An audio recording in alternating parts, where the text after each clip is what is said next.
Hey folks, today is Friday, December 21st, 2018. As usual, it's me, Jake Baldino, here to talk about video game news that has been going on this week. And although it is the end of the year right before the holiday season, there's a lot of interesting stuff to talk about. Are you whistling while I record? Sorry. Before we do get started though, just some housekeeping. Next week will be kind of taking off. Do not expect a live show. We will have one the week after that we pre-recorded. Not only that, we will be doing our Game of the Year video, so be sure to check that out. That'll be next Friday if you're curious to see our picks and your picks if you voted. We're also going to be doing an office tour, sort of, not really type video, so check that out. This is our disgusting bathroom that people always, they pee on the seat, they leave coffee cups everywhere. I don't know what the problem is. But I guess we might as well get right into the first bit of news, which is something I'm really excited about. We've talked about rumors for this before, but now it's looking more likely thanks to a new job posting at Respawn Entertainment. The job posting is for designers to work on a new Titanfall game. So once again, pretty much confirming a Titanfall... Shit. Jay! I hit the thing. I got excited. But you fell. No, I got excited.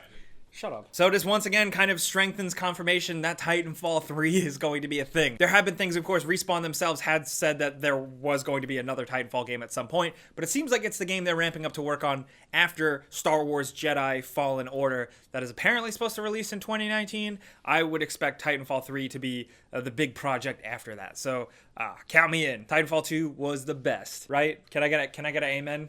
Amen. That's really it. Pretty simple story. It's nice to see Respawn not shying away or anything or taking down the job posting. It's not a leak, but we just know it's coming. So, hooray.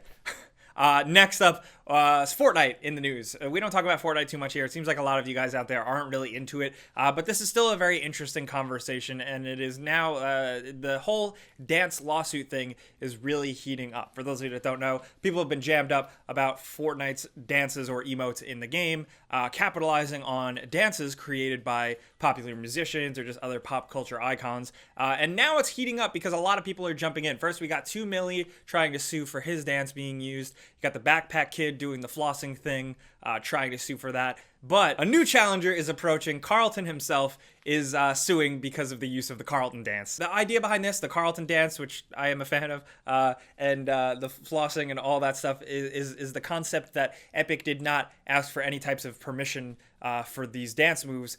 But there's also a lot of murky legality here. I'm not a lawyer. I'm not going to dive into the weeds of this at all because smarter people are arguing about this right now in courts. But dance move copyright is tricky because sometimes it's about whole routines, not common moves that are just popular. I've read all types of things. I've read analysts that say the court case has nothing to stand on. Then I've had other people say that Carlton could win the day. It's interesting. It does seem like it's heating up quite a bit. At this point, Epic and Fortnite has made so much money that they could reach private settlements and just pay all these people out. Will this change anything really? I don't think video games wise or Fortnite wise, it's not going to topple Fortnite. It's not going to destroy Fortnite or anything, but it's still just interesting to talk about. I'm curious to see what you guys think. Do you think the people who did those dances have a right to those dances and any money earned off of those dances? Let's talk. And in other news, something I'm clearly really excited about, in the newest Spider-Man patch update, Insomniac Games has, as a free holiday gift, added the original early 2000s Sam Raimi Spider-Man suit to the game. It's awesome. It looks great. I'm really happy as someone who just has a lot of connection to those movies, and I just generally love all Spider-Man movies except for Spider-Man 3. This to me just really heightens the game, and I'm really happy. This is something that clearly they had been working on for a while, but couldn't say anything about it, despite all of the people out there like really begging for it. But now that it's here, I'm just loving it. I've been having fun taking screenshots. A lot of other people have. I feel bad for Andrew Garfield. Maybe we'll get his suit eventually, but the Raimi suit is very... I mean, technically, they call it the Raimi suit. Like, Sam Raimi didn't design it. It's technically Studio ADI, but I digress. Sorry.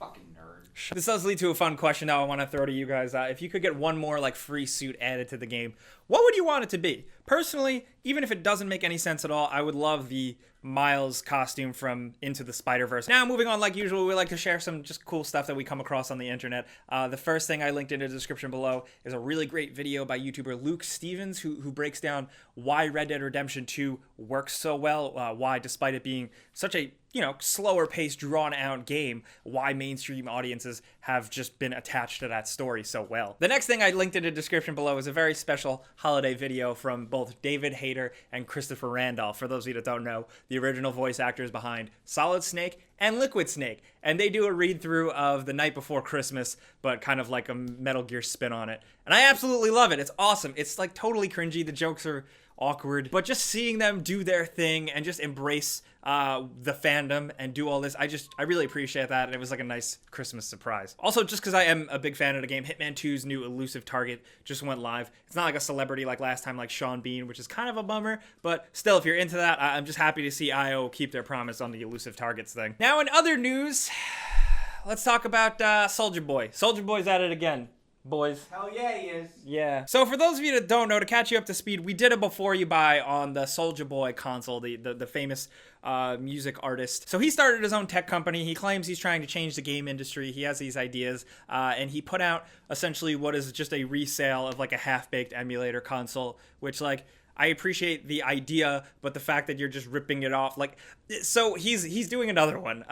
That's the news. This one is retailing for $400, and this thing claims to play games from like major publishers like 505 and Ubisoft, and they got the logos all slapped over it. But the problem is, again, just taking from like Alibaba or like one of those random Chinese websites that sell this console originally, and he's copy and pasting the images that are poorly translated from Chinese on his website and selling them like they're his own, and he's acting like he's like changing the industry. I appreciate that he wants to do that, but from what his actions are, it shows me that he's just trying to rip people off, and that's lame. I'm gonna leave it at that. Like I said with the before you buy we did for his other console, if anything, he wins because we're just giving him publicity by talking about this, but let's move on. Because this next story is pretty interesting because it just heats up that old rumor mill of Red Dead Redemption 2 on PC. So what we got this time around is a leaked video of a guy going through the pause menu in settings. The video does show in this menu like standard PC settings like anti-aliasing and VSync and stuff like that. But I also want to point out like the video is like really blurry, and those types of pause menus are the easiest to fake. Still, I would say, like, come on, dude. Like, you're leaking this thing. You couldn't at least tap the screen to autofocus. It's not that hard in 2018. But I digress. I mean, like, we all want it to be real, right? Also, he shut down his YouTube channel. We don't know who was responsible for that, but it looks like the user himself has decided to close down his YouTube video. People have re-uploaded it and stuff. We're not gonna show the video here so we don't get taken down or anything like that. But it does add fuel to the fire that a Red Dead Redemption 2 PC version is eventually coming. I think it's likely, but whether or not this leak is real, who knows? Still, it is something to hopefully look forward to if you are a PC person like us. That's really it though, but before we do go, we gotta do that console giveaway one last time for 2019. You know how this works by now. You go into the description below, there's a link there to sign up. You click it to enter, you enter once, then you're entered for good, and then every single week, we go in and randomly choose one person to win a free console of their choice. And believe it or not, I still get messages and DMs and tweets. How do I enter the giveaway? We've been doing this giveaway for over 2 years. I say how to enter it every single week. But I digress. The winner is this person right here. Congratulations. Be sure to keep an eye on your inbox, your spam box, stuff like that, because Tom is going to be reaching out to you to figure out how we can send you your free stuff. Now we got to talk about everything going on this week. Titanfall 3. If you are a fan like we are, what would you like to see in it? Basically, all I want to see is more of that really great single player, the multiplayer that's awesome, but also not being released in the middle of like Call of Duty and Battlefield 5, so it just gets pushed by the wayside and doesn't get the fair shake it deserves. That's what I want from Titanfall 3, just a good release date. And what do you think about this whole Fortnite lawsuit shenanigans? Are you a lawyer? You probably are, so let us know in the comments. We'll be down in the comments as much as possible, but of course, if you got anything else for me, hit me up on Twitter and Instagram at Jake Baldino. If you do miss me a little bit more, look up the Because Video Games podcast, one word. That's me and my best pal talking about video games every week and stuff, if you want to check that out. That stuff is all linked down in the description below. But I gotta say, if you enjoy watching us every Friday, clicking the like button is still the best way you can show your appreciation, because we appreciate you. Seriously, thank you guys for a great 2018. It's been a blast. We still just get to do this every day because you guys watch, so we wouldn't be here without you guys watching. So thank you, for real. But as always, thanks for watching. We'll see you guys in 2019. Pizza's on me.